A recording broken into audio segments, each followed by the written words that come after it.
오늘 첫 번째 시간, 하늘의 성품을 가진 아이들에 대해서 얘기하겠습니다. 아마 이 패밀리 시리즈는 특별히 아이들, 부모님, 또 가족 이런 거에 대해서 좀 많이 생각해 볼 것 같은데,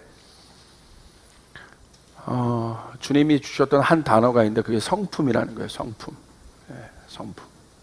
우리가 주님을 따라가지만 또 영적인 것들을 추구하는 사람들이지만, 제가 많은 이 하나님의 사람들이 모인 곳에서 틀어지는 일들을 많이 보았어요. 근데 그게 보니까 비전과 어떤 계시가 안 맞거나 이런 문제가 아니에요. 성품 때문에 틀어지더라고요. 그러니까 성격 때문에 틀어지더라고요. 그러니까 예수님 따라간다는 게 뭔가라고 생각할 때 제가 궁극적으로 보는 것은, 여러분 지난번에도 제가 강의했던 것처럼 예수님 성품 닮아가는 것. 여러분 동의하십니까? 그게 참 중요하다는 생각을 요즘에 많이 해요. 예수님 성품 닮아가는 것. 제가 이번 호주에서도 예배팀 강의를 하는데, 예배팀의 테크닉들을 전할 수 있습니다. 예배팀의 어떤 지식들, 성경에 나와 있는 수많은 것들을 쫙 전할 수 있어요. 그런데 그게 문제가 아니더라고요. 예배팀 안에 서로 다투고 있고 분열하고 있는데 그게 무슨 예배가 되겠습니까? 그 지식을 안다고 그게 예배가 되겠습니까? 더 낮아져야 하고 더 겸손해야 되고 또 서로 섬기는 그 하나된 마음이 있어야 주님이 그 예배를 받으실 것 아닙니까? 여러분 동의하시죠? 형제와 다퉜는데 어떻게 예배가 되겠어요? 주님 뭐라고 말씀하셨어요? 그 다툰 것을 해결하고 오라는 거예요. 이게 얼마나 중요한지 지금 의미를 깨닫기 시작해요. 그래서 예수님의 성품이 예배자가 아니라 예수님의 성품을 닮은 예배자가 뭐냐라고 해서 아마 한 4일 동안 제가 강의했는데 놀라운 돌파들이 있었어요. 그리고 나니까 그게 풀리니까, 마음이 풀리니까 뒤에 우리 간사님들이 테크닉적인 것들 또 프로페셔널 부분들을 이키핑 시키는데 금세 되더라고요. 빌드업들이 금방 하나가 되고 예배가 막 뚫어지고 열려지고 교회가 막 다시 한번 하나님 앞에 일어서는 그 작은 것이 풀어졌는데, 여러분 우리의 그 성품들이 변화되길 주님의 이름으로 축복합니다. 아멘. 오늘 마태복음 19장과 마태복음 18장에 보면 여러분 두 본문이 있어요. 그런데 18장 13절부터 15절 같이 한번 좀 읽어볼게요. 시작. 그때 사람들이 예수께 데리고 와서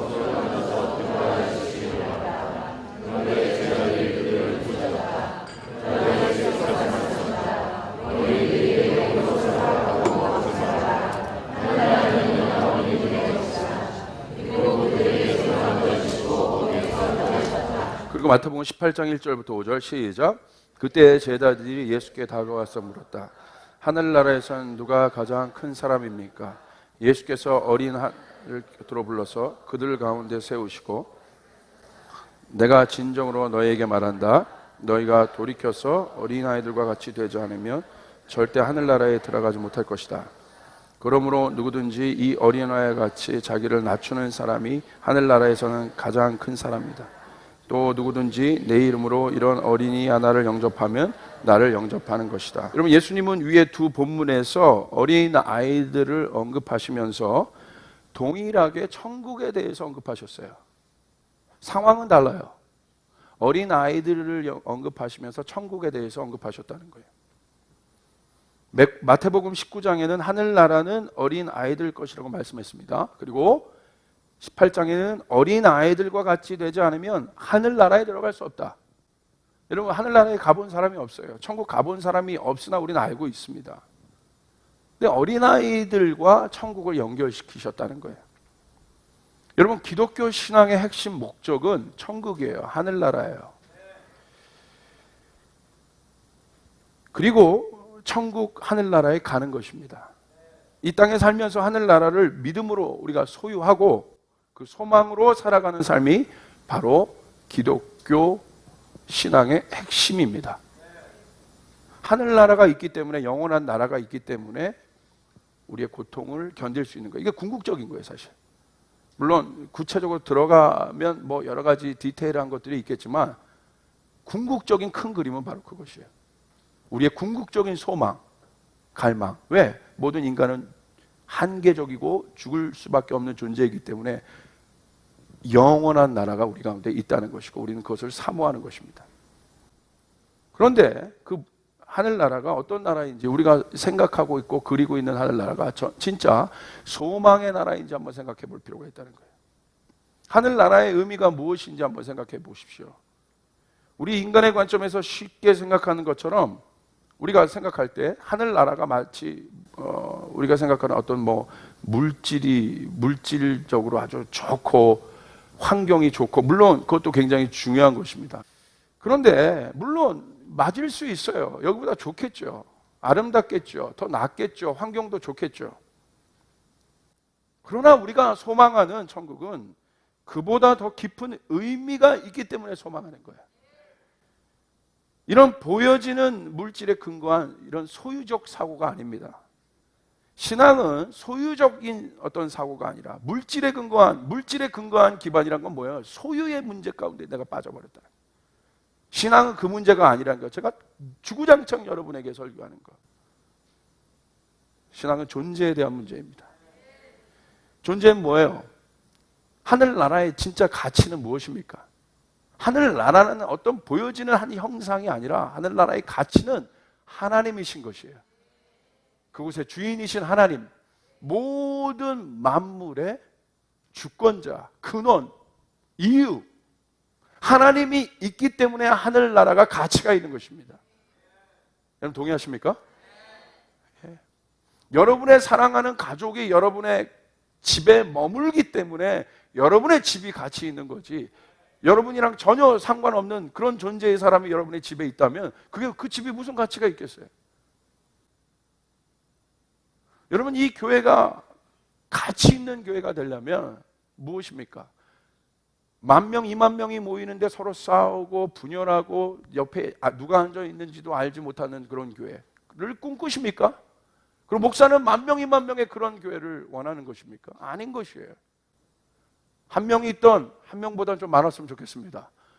10명이 있던 20명이 있던 그 가치를 공유하며 나눌 수 있는, 서로의 가치를 존중히 여길 수 있는 사람들이 모인 곳이 교회인 것이에요. 그런 분들이 많아지기를 주님의 이름으로 축복합니다. 그래서 러브를 길게 하는 거예요. 러브 그렇게 길게 하면, 새가족반 그렇게 길게 하면, 여러분 교회 성장 원리로 봤을 때 새신자들 다 떠납니다. 그런데 타협할 수 없는 부분이 바로 그거예요.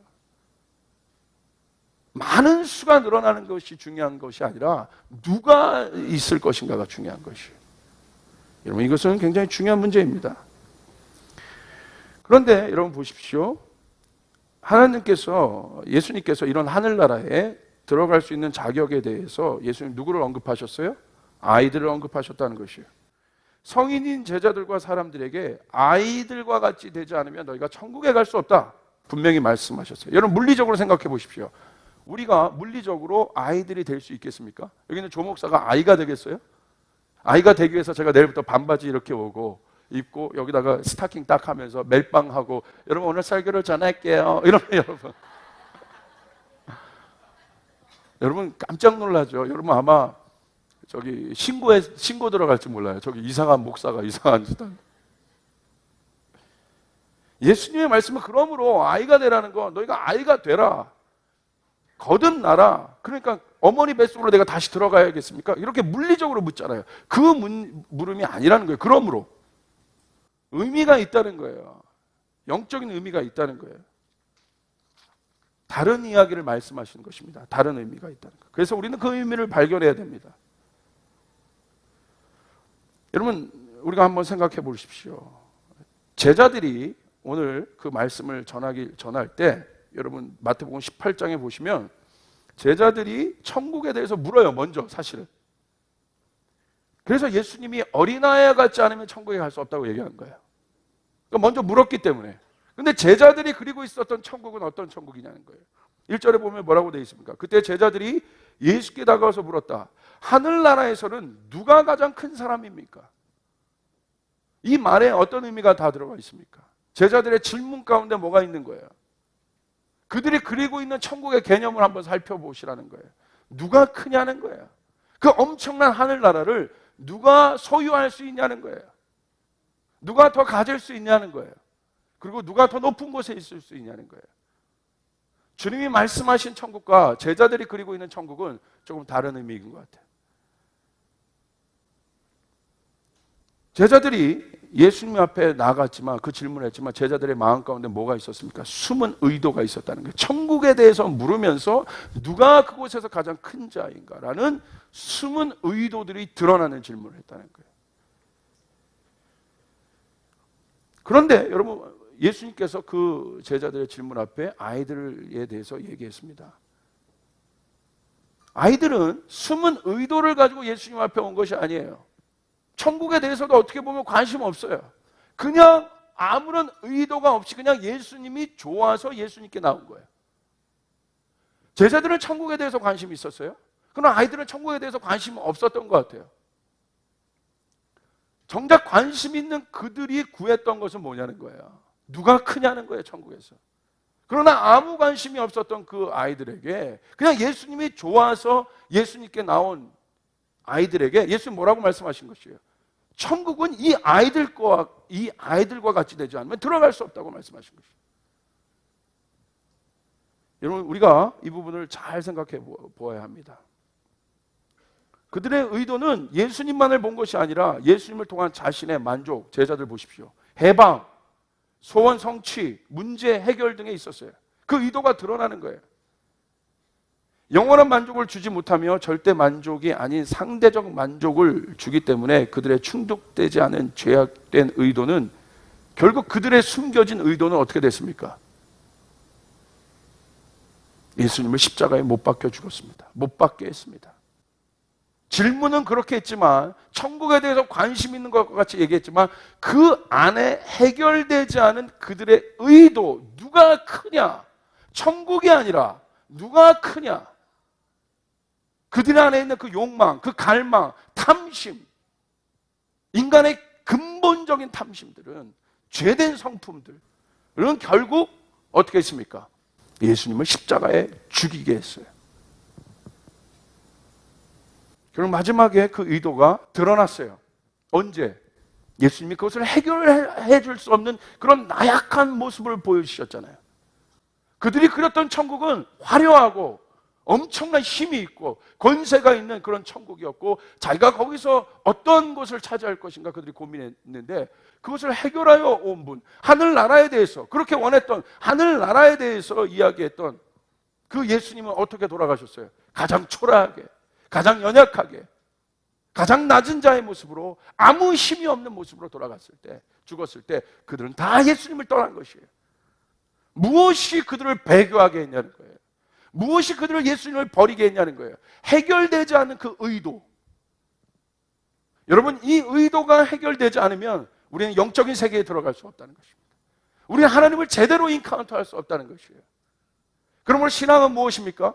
우리 안에 있는 저 밑바닥에 있는 죄악된 의도된 뿌리들이 있어요. 그 뿌리들이 해결이 돼야 됩니다. 믿으시면 아멘 합시다. 이게 해결되지 않으면 여러분, 영적인 주님께서 말씀하신 그 자유한 가운데 들어갈 수 없어요. 그 해결은 어디에서만 이루어져요? 십자가 앞에서만 이루어지는 것이에요. 할렐루야. 십자가 신앙이에요, 이게.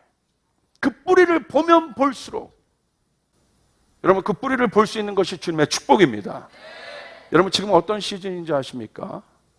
잘 보세요. 주님께서 하나님께서 하나님의 계절이 있으세요. 인생에도 하나님의 시간들이 있어요. 봄, 여름, 가을, 겨울. 심는 때가 있고 거두는 때가 있는 것처럼 그것이 자연의 섭리예요. 하나님의 창조의 섭리예요. 그러면 하나님의 시간들을 알아야 돼요. 그리스도인들은. 지금은 어떤 시간인 줄 아세요?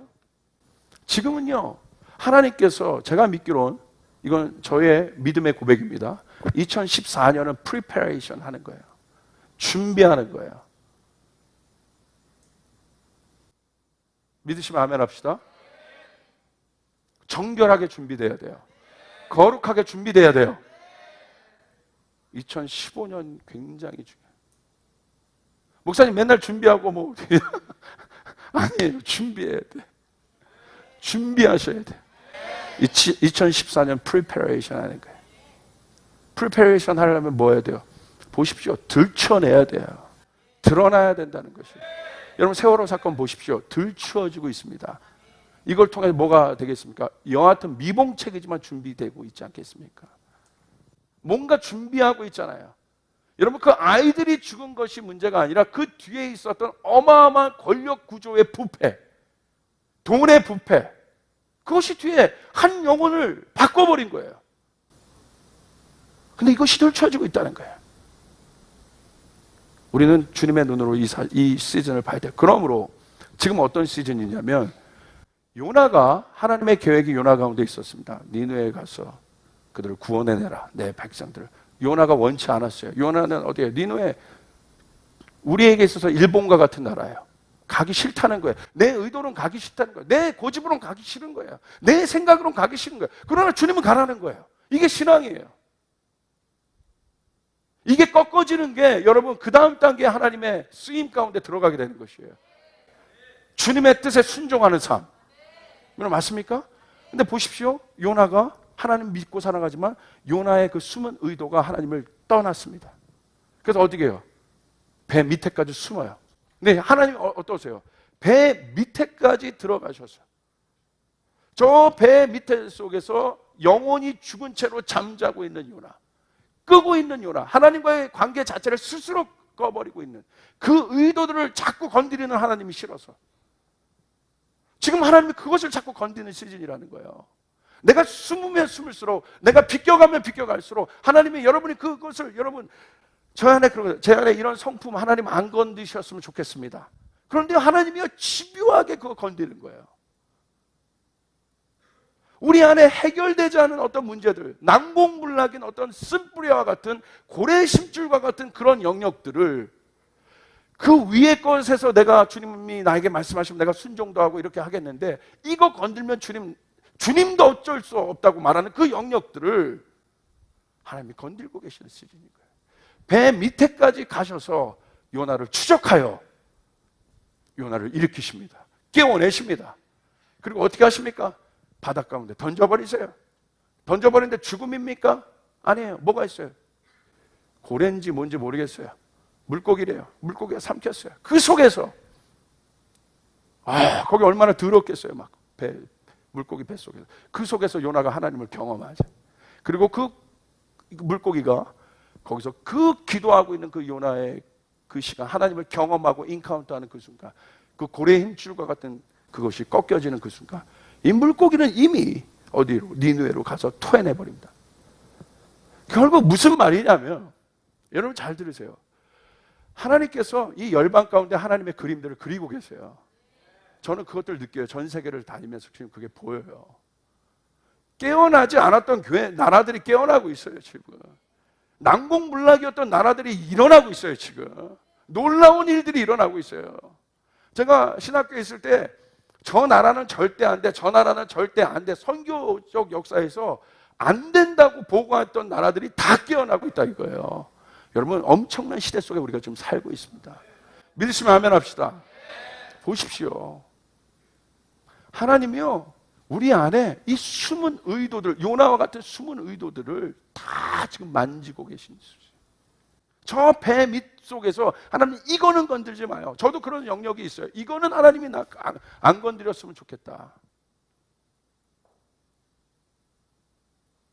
이거는 하나님 내가 다 참겠는데요, 이거 건들면 나 되게 어려워집니다. 이거 건드시면 안 돼요. 이런 영역들, 그 의도가 다루어져야 합니다.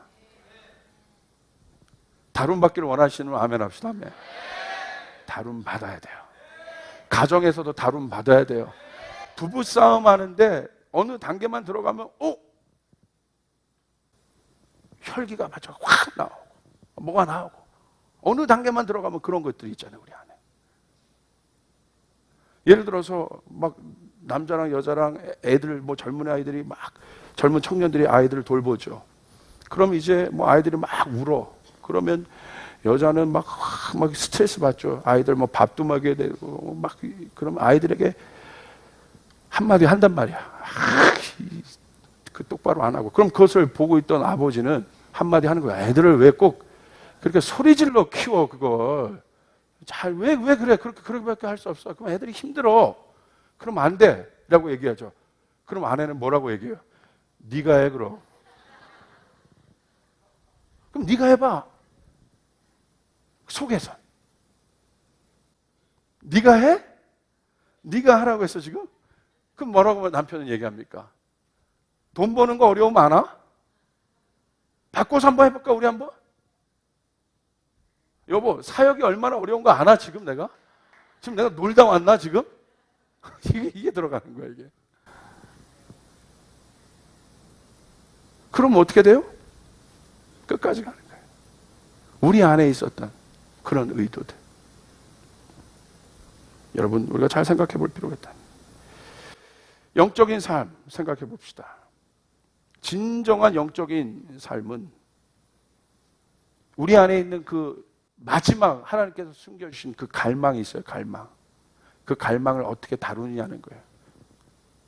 이 갈망이 중요해요. 이것은 우리의 생각을 만들어내고 우리의 의도들을 만들어내고 우리의 어떤 결심들을 만들어내요. 그 갈망들은. 내가 예를 들어서 선교에 대한 갈망이 있다. 그럼 뭘 만들어요? 결심을 만들어내요. 그럼 움직이게 돼요. 이 갈망이 굉장히 중요해요. 그래서 어떤 갈망을 갖고 있나 그러니까 지금 어떤 단계냐면 우리 인간 안에 있는 그 본성적인 갈망들이 있어요. 그것들을 지금 만져야 되는 시즌이라는 거예요. 이것들을 다룬받아야 되는 시즌이라는 거예요.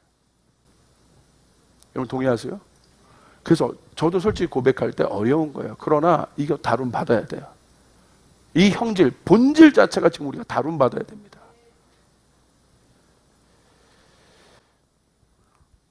에덴 동산의 인류의 최초의 죄악을 기억하십시오. 인간 안에 있는 그 의도가 있었어요. 그러나 이것은 깨끗한 의도일 있을 수 있습니다. 그 갈망은. 그런데 사단이 어디에 딱 시험합니까? 그 갈망 가운데 딱 시험하죠. 그 갈망이 순간 무엇으로 바뀌어요? 사단이 들어옴으로 말미암아 탐심으로 바뀌어버려요. 모든 문제의 출발은 거기에 있는 거예요, 여러분. 근본적인 의도 가운데 있는 거예요, 우리 안에. 예수 믿는 건 바로 그런 거예요. 내가 왜 예수 믿는지에 대해서 근본적인 의도에 대한 질문들을 해봐야 되는 거예요. 그래서 굉장히 중요한 문제입니다. 그런데 인간이 탐심이라는 것을 붙잡으며 하나님을 향한 갈망이 아니라 죄가 들어옴으로 말미암아 그 갈망은 무엇으로 바뀌었습니까? 욕망으로 바뀌었다는 거예요. 여러분 욕망은 뭐냐면 만족함이 없는 상태라고 정의해 볼 수 있어요. 제가 생각할 때. 이런 삶은 욕망이 가득한 삶은 공허합니다.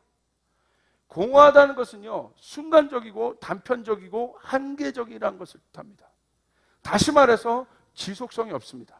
공허한 사람은 이 공허하니까 자꾸 뭔가를 채워요. 순간적으로. 자꾸. 그래서 현대인들이요 뭘 제일 못 견디냐면 외로움을 못 견디려요. 죽음에 이르는 병이 외로움이에요. 못 견디는 거야. 그러니까 단편적으로 자꾸 채우는 거야 그 욕망. 근데 그 외로움의 근본 밑에 뿌리는 그 욕망이라는 거예요. 욕망. 지속성이 없습니다. 신앙이 좋다는 것은 지속성이 있느냐 없느냐. 풍랑이 있으나 풍랑이 없으나 내가 하나님 앞에 지속적으로 있느냐 없느냐. 내가 하나님 앞에 그렇게 지속적으로 섰느냐 안 섰느냐. 제가 사역을 큰 사역을 하든 작은 사역을 하든 오늘 나의 눈이 하나님 앞에 지속적으로 고정되어 있느냐 아니냐. 이 사실이 중요하단 말이에요. 이해되세요? 이게 신앙이에요. 오늘 나의 눈이 그렇게 지속적으로 하나님을 보기냐. 나의 중심이 그 하나님을 향해서 그렇게 있느냐. 이 단편적인 상태가 육의 상태입니다. 그리고 더 나은 것을 계속 구합니다. 그래? 나 이렇게 됐어. 그래. 그러므로 나는 더 나은 곳을 가야 돼. 나 아파. 그러니까 오케이. 이제부터 나는 더 나은 걸 살 거야. 어머니 아버지도 그러잖아요. 내가 공부 못했어. 그러니까 내 자식에는 공부 못한 거 절대 물려주지 않을 거야. 너는 서울대 가야 돼. 말도 안 돼요. 자기는 못 가면서 자식에게는. 그러니까 아들을 뭘로 만들어요? 자녀를 자기 안에 결핍되어 있던 욕망의 화신들이에요. 자녀들은. 자녀들이 아니라. 나는 안 됐기 때문에 넌 그렇게 하라는 거야. 여러분, 내가 이렇게 가난해 있으니까 내 자식은 그러면 안 돼. 그런 거. 물론 부모의 마음이 무엇인지는 알지만 진짜 그 마음 안에 있는 의도들을 분석해 보라는 거예요. 생각해 보라는 거예요. 그렇다고 그렇게 되면 여러분의 자녀가 행복해 한다고 생각하십니까? 여러분이 그렇게 해서 여러분이 고통받았는데 고통받았던 것을 여러분 이제 그러니까 너는 이 부분 때문에 내가 학벌 컴플렉스 때문에 너무 힘들었어. 그러니까 너는 절대 그러면 안 돼. 그런 애들 제가 많이 만나요. 부모들 그런 애들. 컴플렉스가 너무 심하고 열등감 너무 심하고 프레셔가 너무 심하고 그걸 모르고 있어요. 너무너무 힘들다는 거야. 그 삶이. 자기도 자유하고 싶고 자기 꿈이 있는데 그렇게 디자인돼서 그렇게 한 거야. 무슨 말인지는 알겠다는 거예요. 부모님의 마음이. 근데 힘들다는 거예요. 여러분 잘 생각해 볼 수 있길 바랍니다. 그리고 그렇게 그 단계, 그 해결되지 않은 욕망은 계속 더 나은 세계를 구합니다. 인간은 그 더 나은 세계를 뭐라고 얘기합니까? 유토피아라고 얘기합니다. 그런데 그 유토피아가 이루어졌습니까? 이론적으로? 물리적으로? 철학적으로? 모든 인간은 이 유토피아를 꿈꿔요. 그들에게 있어서는 그것은 천국의 의미예요. 그 천국은, 그 유토피아는 자신의 욕망의 형상입니다. 욕망은 왜 생깁니까? 그렇다면 우리 안에 욕망이 왜 생기겠습니까? 갈망이 아니라 욕망이 왜 생겨요? 힘을 가지려고 생기는 거예요. 힘이 들어가면 욕망이 되는 거예요. 갈망 가운데 인간의 힘이 들어가면 욕망이 됩니다. 하나님의 갈망은 힘이 없어요. 순수한 결정체라는 거예요. 오늘 제자들의 천국에 대한 갈망은 힘이 들어가 있는 거예요. 그러니까 그것은 갈망이 아니라 욕망인 것입니다. 다스리고 지배하기 원합니다. 그런데 그 다스림과 지배함을 통해서 자신의 존재를 확인하고 싶어하고 실제로 자신의 힘을 통한 다스림을 통해서 상당한 만족을 경험하고 있습니다. 할 수 있습니다. 그 힘은 자신의 욕망을 성취하는 유일한 도구라고 생각하니까 힘을 가지려고 하는 거예요. 그 다스리려고 해요. 높이 가려고 해요. 근데 실제적으로 어느 정도 자아 실현의 한 수단이 돼요, 그게. 높은 곳에 올라가면. 힘을 가지면, 내가 이 정도 성공했어. 내가 이 정도 가졌어. 내가 이 정도면 됐어. 실제적인 어떤 자아 실현에 어떤 만족을 줘요. 그래서 가지려고 하는 거예요. 저의 질문은 그거예요. 그보다 더 근본적으로 그 자아 실현이 지속성이 있냐는 거예요. 끝까지 갈 수 있냐는 거예요. 그 자아 실현이. 오늘 내가 이룬 깨달음이, 오늘 내가 이룬 어떤 업적이 끝까지 지속할 수 있냐, 내가 끝까지 그거 하나 때문에 만족할 수 있냐는 거예요. 여러분 잘 아셔야 돼요. 여러분 여러분이 어떤 문제를 가지고 주님 앞에 그것을 구하십니다. 그거 해결하면 물론 만족이 있습니다. 기쁨이 있습니다. 그러나 그 기쁨은 잠깐이라는 것입니다. 우리의 영원한 만족은 예수 그리스도신 것이에요. 그분만이 우리의 만족이 되신다는 거예요. 끝까지 가지 않아요. 어떤 것도. 그러므로 이 땅에서 그 천국은, 우리가 생각하는 천국은 여러분 우리가 맛볼 뿐이에요. 잠깐.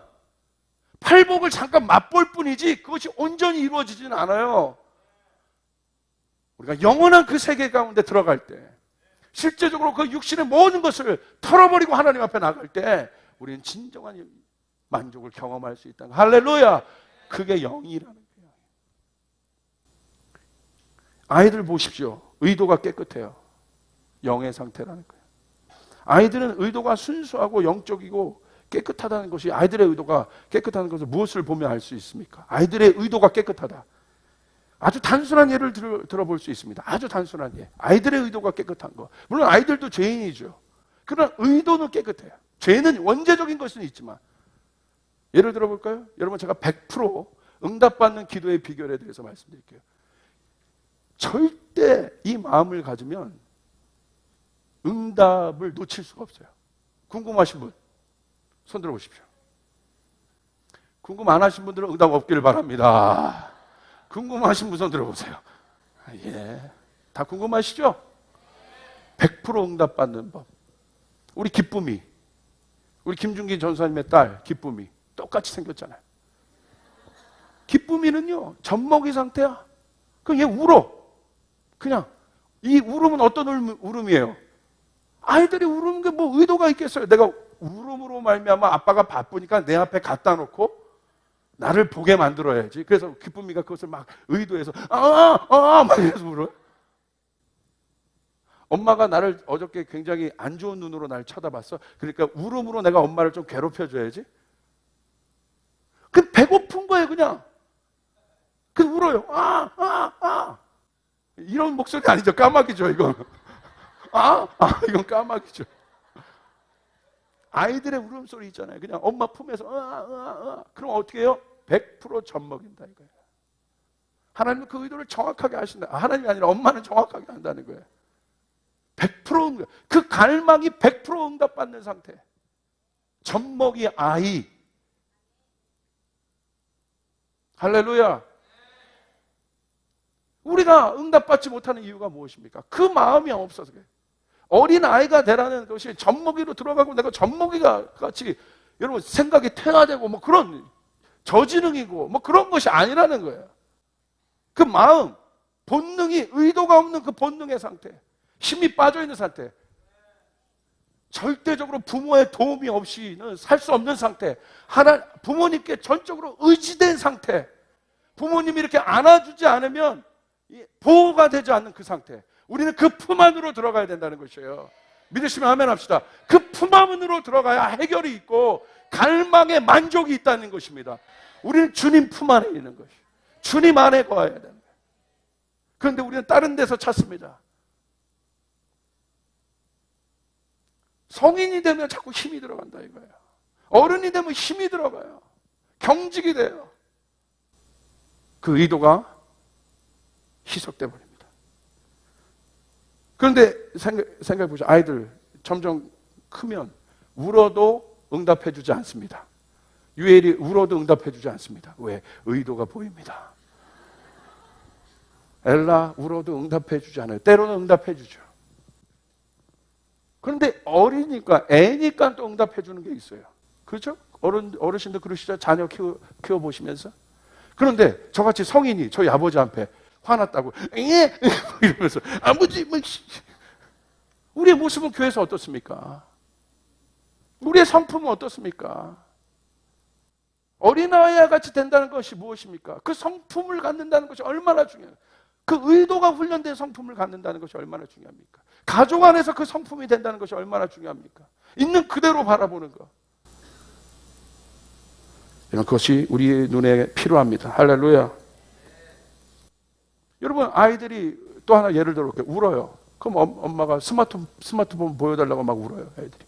근데 때로는 보여줄 때도 있지만, 자기들이 밥 먹을 때 그렇게 보여줘요, 식당 가서. 그럴 때도 있지만, 또 때로는 안 보여주잖아요. 왜? 너무 이게 스마트폰이 안 좋으니까. 운다고 다 해결되지 않잖아요, 크면. 그래, 젖먹이 어린아이는 요구하는 것이 아주 간단해. 엄마만 요구하는 거야. 엄마만 자기의 만족을 채워줄 수 있다고 여기는 게, 우리의 신앙도 이와 같다는 거예요. 우리의 신앙도 이와 같다는 거예요. 주님만이 나의 만족을 채워줄 수 있는 분이다. 주님만이 나의 만족을 채워줄 수 있는 분이다. 조 목사님 어떠한 것이 아니라, 어떤 다른 개념이 주님께 만족을 채워줄 수 있는 것이 아니라, 하나님이 내 기도를 오늘 조 목사의 기도, 여러분의 기도, 이 조이풀의 기도를 응답하는 그 순간이 어디냐? 우리 안에 그 마음으로 하나님 앞에 나갈 때 당신만이 이 문제를 해결할 수 있습니다. 믿으시면 아멘 합시다. 여러분 고난 가운데 있으시죠? 어려운 가운데 있으시죠? 질문하시는 거 하나님이, 내가 그 문제를 해결할 수 있다고 믿느냐? 전 믿습니다. 예레미야 33장 3절 우리 크게 한번 읽읍시다. 시작. 너는 내게 부르짖으라. 내가 내게 응답하겠고 내가 알지 못하는 크고 은밀한 일. 여기 있는 부르짖음의 상태는 무엇입니까? 어린아이와 같은 상태. 우리의 힘과 의도가 없는, 주님을 전적으로 의지하는 상태. 한국에 딱 왔는데 이 말씀 주신 거예요. 333 예레미야 33장 3절. 오늘 조 목사에게, 여러분에게 믿음의 리더인 여러분에게 주셨습니다. 여러분 믿음으로 취할 수 있기를 바랍니다. 너는 내게 부르짖으라. 어린아이처럼 부르짖으라. 내가 내게 응답하겠다. 크고 비밀한 일들을 보이겠다. 젖먹이의 상태를 생각해 봅시다. 그럼 우리 어떤 상태가 돼야 돼요? 젖먹이 아이의 상태. 아무 힘이 없는 상태. 여러분 그렇게 될 수 있기를 바랍니다. 두 번째, 아무것도 알지 못하는 상태. 아이들이 뭐 알고 웁니까? 와, 엄마가 나에게 뭘 줄지 알아요? 와, 햄 주세요. 그렇게 울어요? 와, 계란, 나는 시금치는 싫어. 이렇게 울어요? 그 의도를 가지면 안 된다는 거예요. 이해되십니까? 의도를 다 가지고 가서 하나님 결제하세요, 여기. 물론 이 기도는 두 번째 문제의 기도예요. 두 번째 단계. 첫 번째, 우리의 의도 자체가 해결이 돼 있어야 됩니다. 그 사람이 너는 내 마음에 합하구나. 너는 깨끗한 자이구나. 그릇이 준비되었구나. 그러므로 내놔봐라. 라면 주권이 나에게 있는 것이 아니라 주님께 있기 때문에 들어주신다 이겁니다. 이게 영적인 거. 먼저 그의 나라와 의를 구하는 것. 첫 계명을 먼저 중요시 여기는 것. 여러분 그러면 하나님께서 두 번째 것들을 풀어주신다 이거예요. 하늘을 먼저 소중히 생각하는 것. 그러면 땅의 것들을 풀어주신다 이겁니다. 이해되시죠? 이것이 중요한 것입니다. 아무것도 알지 못하는 상태가 바로 그런 상태예요.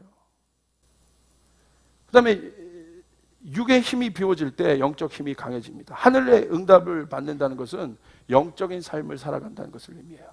여러분 응답받는 삶이 되길 바랍니다. 여러분의 가정에 응답받는 삶이 되길 바랍니다. 천국이 임하면 응답이 되는 것이에요. 근데 주님 뭐라고 그랬어요? 어린이 주간인 오늘 어린아이 같이 되라는 거예요. 그러므로 어린아이 같이 되라는 것은 우리의 죄악된 욕망과 의도, 마음을 깨끗이 하라는 거예요.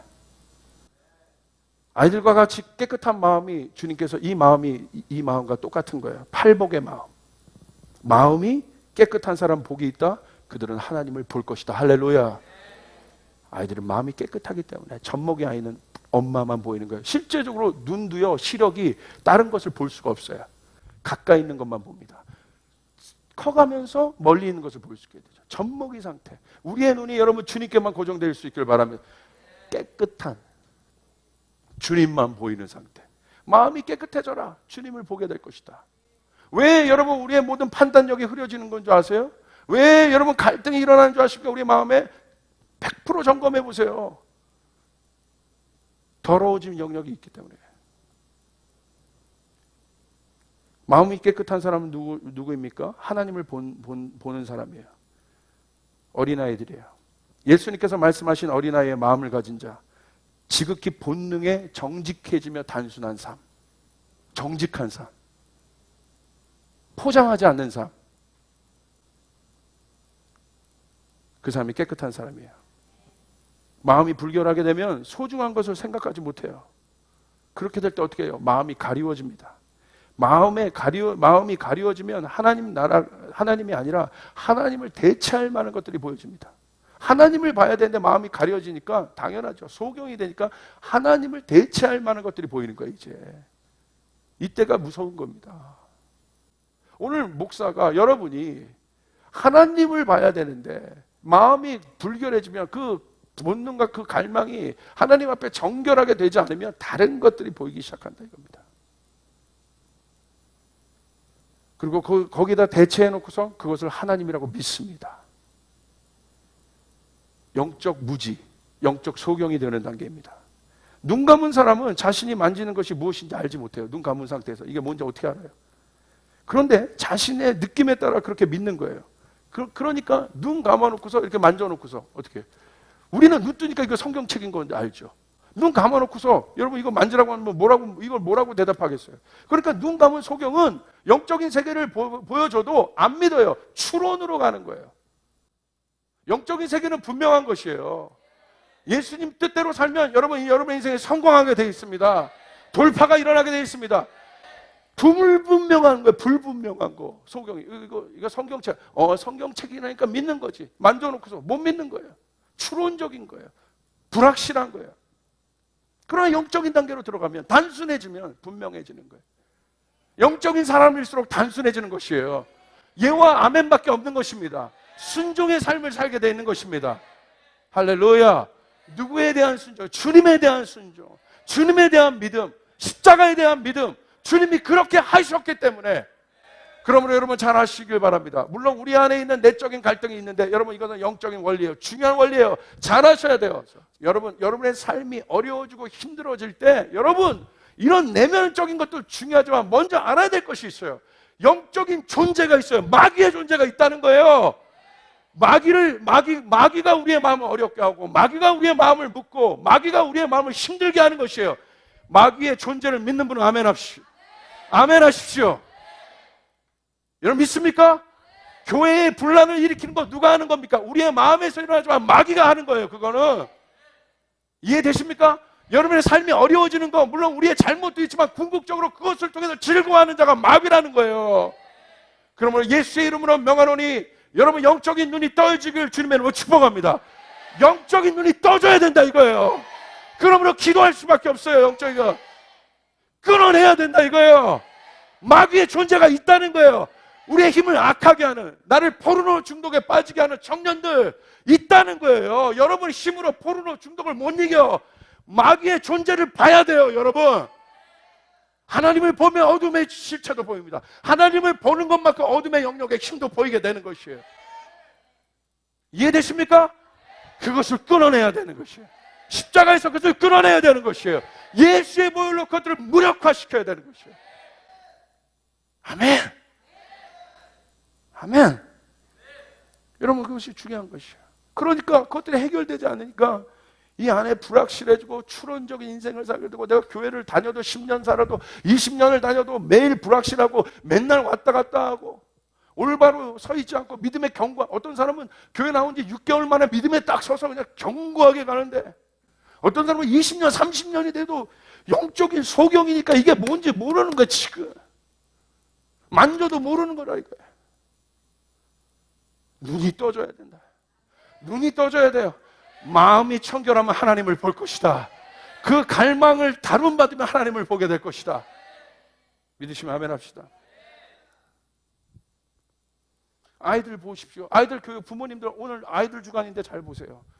그 하나님을 믿지 못하기 때문에 하나님 뜻대로 아이들을 교육해야 되는데 세상 교육에 맡기는 거예요. 학원 강사의 힘이 하나님보다 셉니다. 학원 강사의 파워가 하나님보다 세다는 것이에요. 교회 다니면서 묻는 거예요. 엄마, 오늘 유명한 학원 강사가 특강한대. 내일 시험이야. 엄마, 나 오늘 교회 가? 너 예수님 믿지? 엄마, 나 믿어. 오늘 하루 빠져도 괜찮을 거야. 그 하나님이, 세상 그 학원도 중요하단다? 거기서 너 시험도 잘 봐야지 하나님께 영광 돌리지. 여러분, 하나님 앞에 예배해야지 하나님의 영광을 돌리지. 시험 스코어 갖고 하나님 영광 돌린다고 어디에 있습니까? 성경에. 하나님이 그 정도 그릇에 여러분을 가둬놓으십니까? 여러분의 자녀를 하나님 손에 맡기세요. 믿으시죠? 정말 믿으시죠? 정말 믿으시죠? 정말 믿습니까? 정말 믿으십니까? 맞지 않습니까? 다 영적인 소경, 영적 무지, 하나님에 대한 무지. 목사도 마찬가지 아니겠습니까?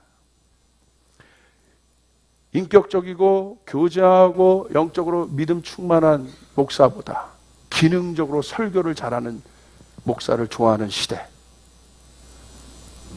예수님이 결국 보여주신 건 능력이 아니에요. 예수님의 성품. 그것 때문에 20억이 넘는 사람들이 예수님께 반응하는 거예요. 능력이 아니라 겸손하시고 온유하시고 낮아지시고 사랑이 많으시고 또 용납하시고 용서하시고 그 예수 때문에 나아가는 겁니다.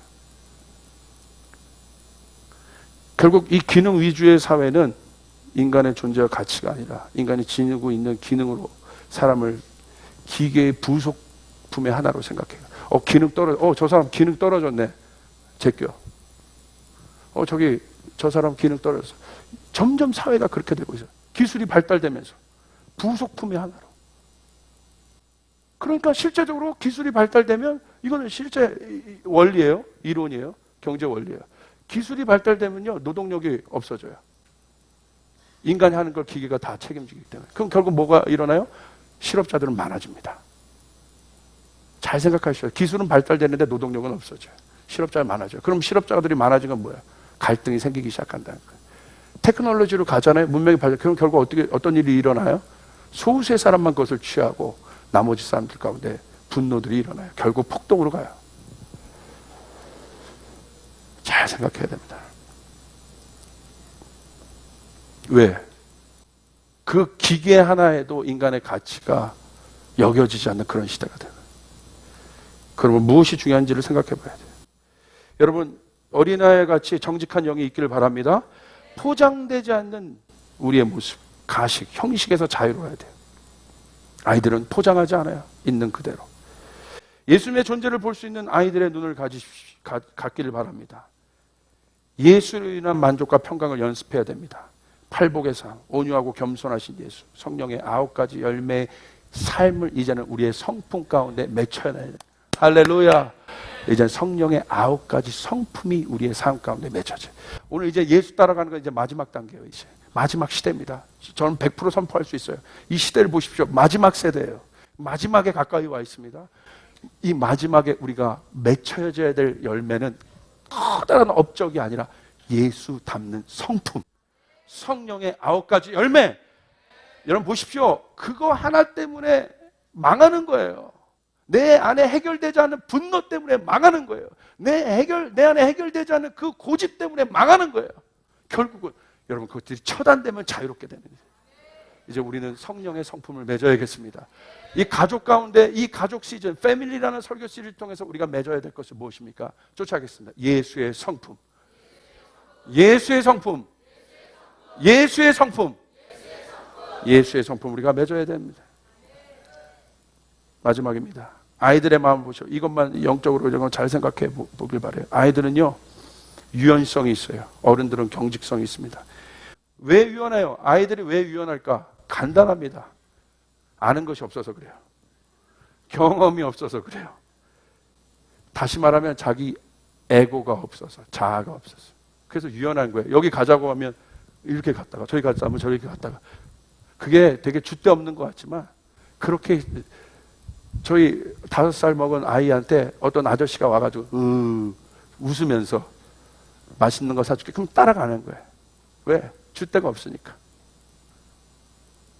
근데 여러분 때로는 우리 안에 영적으로 줏대는 없어 보이지만 우리 안에 그런 유연함이 여러분 그리워질 때가 있어요. 내가 저기 좋은데 내가 저기 가면 하나님의 일이 풀어지는 걸 아는데 안 가는 거야. 왜? 저기 내가 싫어하는 사람이 있거든.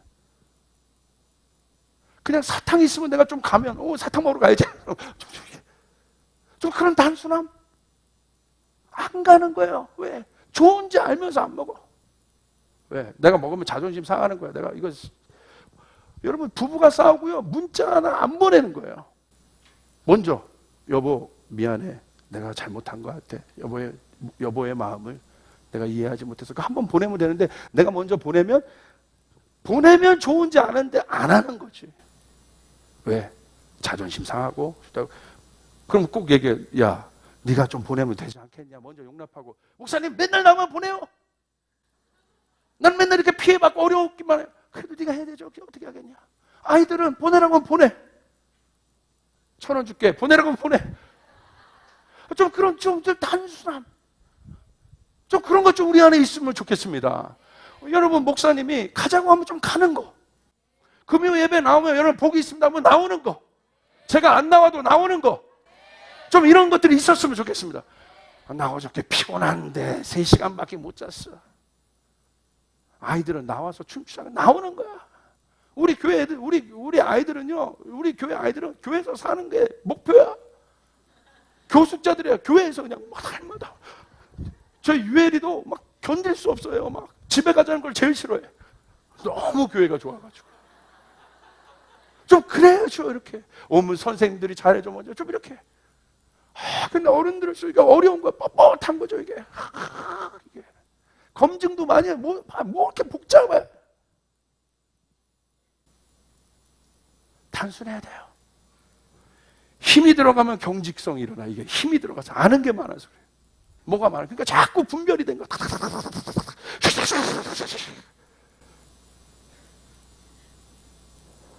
목사도 그때가 제일 어려운, 힘들어진 때예요. 뭔가 목사가 어디 부흥회 갔다 오면 잘 주의하십시오. 뭔가 들었거든. 그러니까 막 그걸로 막 날리는 거지. 그럼 교인들은 막 다 죽는 거예요. 그게 아니더라고. 목사가 성령 받고 왔을 때 제일 주의하시길 바랍니다 하면 제일 어려워. 그냥 있는 그대로 성도들의 눈을 보고 성도들의 필요를 보고 어린아이 같이 발을 낮추고 그와 함께 보는 그런 마음이 있는 목사를 위해 기도해 주시길 바랍니다. 진짜 메시지. 하고 싶어하는 메시지가 아니라 진짜 메시지.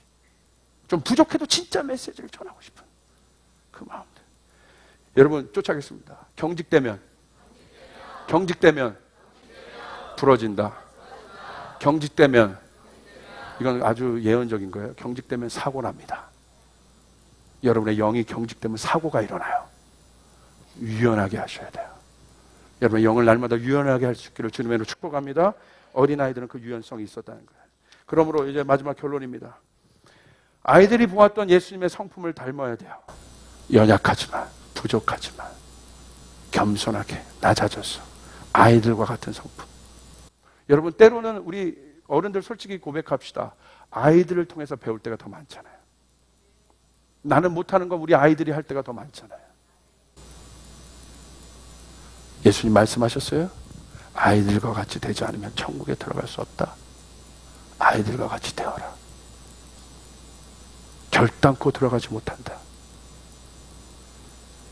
예수의 성품이 회복되길 바랍니다. 실제적인 훈련입니다. 그러므로 아이들은 안아주자. 우리 꼬마애들 있어요. 우리 교회 아이들. 얘들아, 저는 꼭 그래요. 안아줘요. 일로 와, 목사님이 안아. 그러면 아이들 꼭 안아요, 저한테. 성도들, 저 좀 안아보세요. 그러면, 나를 처음 보는 이 목사가 왜 이래? 나 알아? 당신이. 안아주고, 격려하고. 우리 옆 사람 한번 안아주세요. 이렇게 한번 안아주고, 격려하시고.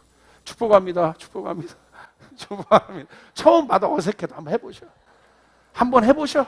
그럼. 두 번째. 시간을 구별하고 투자해서 서로를 더 알아가는 시간들을 가세요. 모든 문제는 소통이 안 될 때 나옵니다. 알아가는 시간을 가지세요.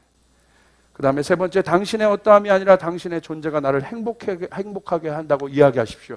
예수님의 어떠함이 아니라 예수님의 존재가 우리를 행복하게 하는 것입니다. 아멘. 그리고 마음을 느끼고 이해하는 훈련을 하시길 바랍니다. 마음을 달아보는 자가 예수 닮아가는 자입니다. 굳어있는 마음이 아니라 상대방의 마음을 달아보고, 예수님이 우리의 마음을 다 달아보신 분이에요. 고통받는구나, 네가 어렵구나, 그래서 다 느끼신 분. 그 느낌이 우리에게 필요한 것이에요. 지식이 아닙니다. 마음이에요. 하트입니다. 하트. 헐트가 아니라 하트. 예전에 제가 설교 끝났어요. 예전에 제 친구가요, 담배로 하트를 만들어 보겠대요. 하트를.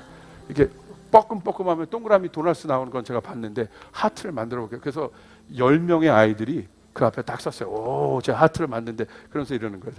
담배를 쭉 피더니 하트.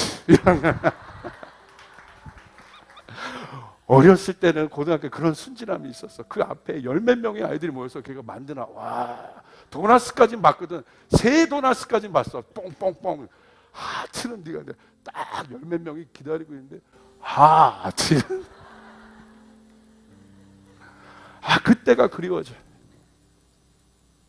여러분, 어린아이와 같은 마음은 뭐예요? 쫓아가겠습니다. 첫사랑, 첫마음.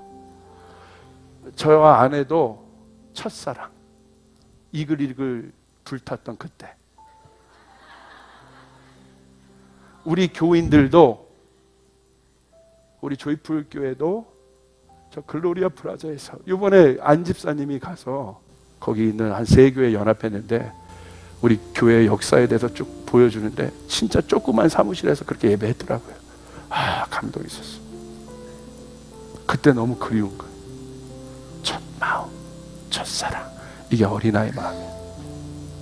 우리가 예수 만났던 그 첫 마음, 이게 어린아이 마음이에요.